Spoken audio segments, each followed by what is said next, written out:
Nous vous disions, la Côte d'Ivoire, depuis hier, 10 janvier 2022, a présenté les premiers minibus sortis de son unité d'assemblage dans l'atelier de la Sotra à Koumassi. Sommes-nous ainsi lancés dans l'industrie automobile? J'ai envie de dire, c'est le débat du moment. On en parle, on se pose des questions. Si certains applaudissent cette initiative, d'autres ont commencé déjà à être très critiques sur... Non, non. je ne crois pas. Je pense que ce n'est pas parce que les gens sont critiques.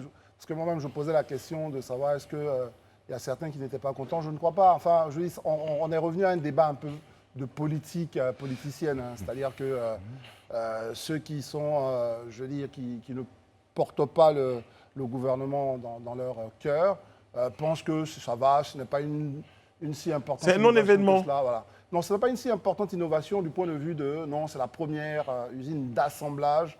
Et puis d'autres qui s'en réjouissent parce que c'est un point à accorder au gouvernement qui a gagné peut-être le combat, je ne vais pas dire de l'industrialisation, mais en tout cas, il est un peu sur le chemin. Donc, pour moi, franchement, c'est vivifiant de voir que dans la démocratie ivoirienne, on peut se disputer sur, justement, c'est nous qui avons été les premiers à faire ci, les autres, enfin voilà, c'est le jeu un peu, quoi. Bon, ça c'est sur la forme, j'ai envie de dire.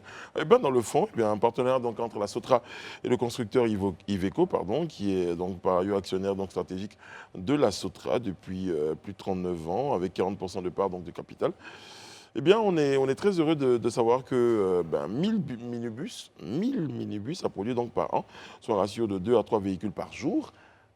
Je crois que c'est à noter, c'est assez important. Et d'autres informations, Élisée Bouloubeu. Comment vous accueillez la nouvelle de cette unité, sa mise en place? Ben moi, je vais être franc avec vous. Hein. Brice a dit que, à titre personnel, j'ai très bien accueilli vraiment cette unité d'assemblage-là et le travail qui a été fait, qu'on nous a présenté. Vraiment, il y a de quoi être fier quand même de son pays quand on voit tout ce qu'on a vu lors de cette cérémonie et tout ce qui a été dit et les informations qu'on a reçues, ça et là. Vraiment, il y a de quoi être fier. Maintenant, il y a peut-être certains autres éléments où, comme on le dit très souvent, un tien vaut mieux que deux tueras. On a déjà eu l'opportunité d'avoir cette unité d'assemblage-là qui nous permettra à un certain moment d'avoir un véhicule. Maintenant, je pense que peut-être la prospective nous oblige à voir dans quelle mesure, comme je le disais à quelqu'un, peut-être déjà, je suppose que ça c'est déjà un acquis, voir dans quelle mesure poursuivre cette industrialisation-là pour l'envoyer à un autre niveau. Peut-être qu'aujourd'hui, on est en train d'assembler les pièces, mais qu'on arrive peut-être à un transfert de technologie qui nous permettra peut-être nous-mêmes à notre niveau ici de concevoir ces pièces-là, de les réaliser afin que nous puissions monter. Après, ça va être le débat tout à l'heure, parce qu'on se dit, oui, les gens aujourd'hui ont imaginé, c'est vrai qu'on assemble, mais est-ce qu'on n'est pas en train d'imaginer, nous-mêmes en train de créer des pièces? On verra si ça existe dans d'autres pays, même des grands pays qui sont... Même, voilà, on en parlera. Ouais, c'est pas toujours le cas. Mais je voulais quand même préciser une chose, c'est que quand même, ça montre qu'en Côte d'Ivoire, on a une grande tradition de l'automobile. C'est quelqu'un, nous-mêmes, on l'a titré industrie de l'automobile, mais ça veut dire qu'on a une tradition quand même vieille, qui date même pratiquement de l'indépendance, avec les premiers moments d'Oufoué, les Savièmes étaient déjà montés ici, etc. Donc ça veut dire que c'est aussi quand même dans la lignée de ce que la Côte d'Ivoire fait, et de la vision des pères de l'indépendance, notamment d'Oufoué. Donc c'est bien que cela se poursuive. Après, politiquement ou dans la stratégie, on pourra toujours en discuter. Je pense qu'il y a beaucoup à dire là-dessus. Les propos du ministre du Transport, ministre Amadou Koné, la Côte d'Ivoire est donc devenue officiellement constructeur automobile. Et le code constructeur qui nous a été attribué est AJ9. Les numéros de châssis des véhicules construits ici commencent par AJ9 et comportent le code indicateur AS01. Pour dire que la Côte d'Ivoire est officiellement, Alain Toussaint, constructeur automobile. C'est une bonne nouvelle.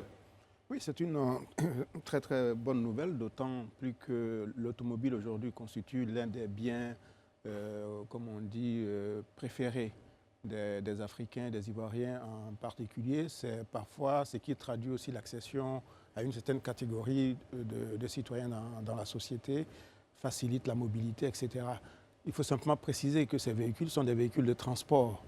Voilà, donc de 20 modulables, 18 à 26 places, etc. Transport de marchandises, transport de personnes et peut-être même qui peuvent être transformés en ambulance. En ambulance, voilà. Moi, je pense que c'est un premier pas. J'ai lu qu'il y avait la création de 500 emplois, ce qui n'est pas mauvais, mais le gouvernement aurait pu être peut-être plus ambitieux dans la relation avec ce partenaire italien. Mais je pense que c'est déjà un élément important. Il faut quand même rappeler que l'industrie automobile de manière générale, en Afrique, c'est 1% du marché mondial.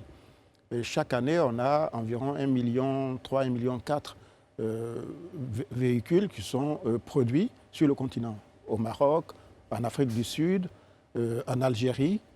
Et maintenant, on a le Rwanda qui est entré aussi dans ce cercle restreint. Donc c'est bien que la Côte d'Ivoire puisse également en faire de même.